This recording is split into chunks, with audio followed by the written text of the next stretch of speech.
राज्य के उप मुख्यमंत्री और गृह मंत्री देवेंद्र फडणवीस का गृह शहर नागपुर भू माफिया खून जैसे अपराधों का गढ़ बन चुका है।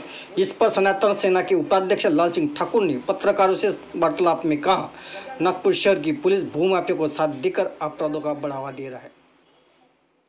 जिस आदमी का वहाँ पे अब उस प्लाट पे कब्जा है, उसकी रजिस्ट्री क्या बोलते हैं, उसके पास में उसके लीगल पेपर है, उसके पास में स्टे है, सारी चीजें रहती हुए भी लेकिन उसको कुछ भू माफिया बोला जाए, लैंड माफिया बोला जाए, ये लोग जाकर के उसको डिस्टर्ब कर रहे हैं, उसके ऊपर कब्जा करने का प्रयास कर रहे हैं, जो कि वो कब्जा उनका अनऑथराइज गलत है।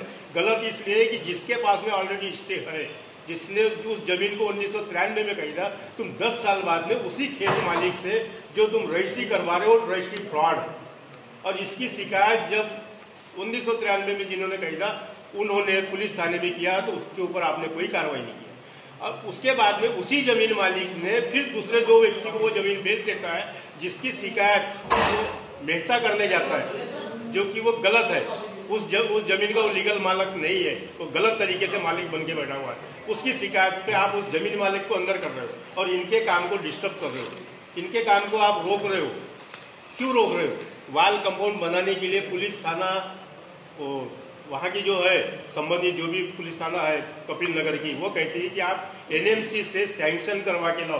दीवार बनाने का सैंक्शन नहीं लगता, बिल्डिंग बनाने के लिए सैंक्शन लगता है। किसान ने वो जमीन बेची है, उसमें वो जो बिल्डर है मेहता जी का, क्या उसमें क्या गलती है?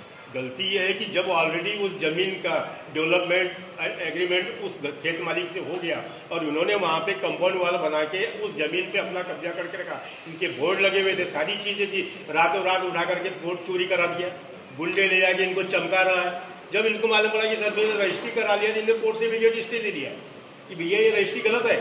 कोर्ट ने इनको स्टे दे दिया कि सर आप सही हो, आप अपने जगह पे कायम रहिए।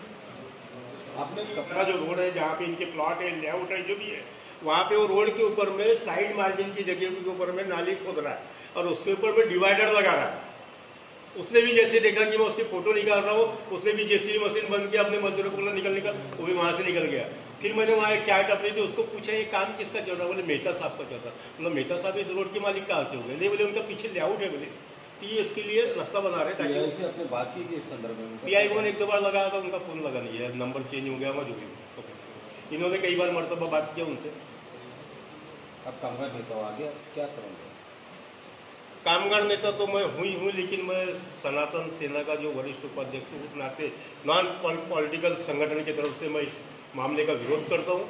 और ये जो चल रही है गतिविधियाँ, इसके ऊपर पुलिस आयुक्त ने अंकुश लगाना चाहिए, उप मुख्यमंत्री ने अंकुश लगाना चाहिए।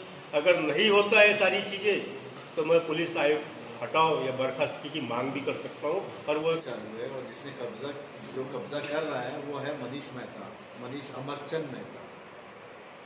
इन्होंने हमारी ज़मीन पे जानबूझ के, पता है कि इस पे लेआउट डला हुआ है और काश्तिका ने इनको ऑलरेडी बेच चुका है, पावर ऑफ अटर्नी दे दिया, एग्रीमेंट दे दिया।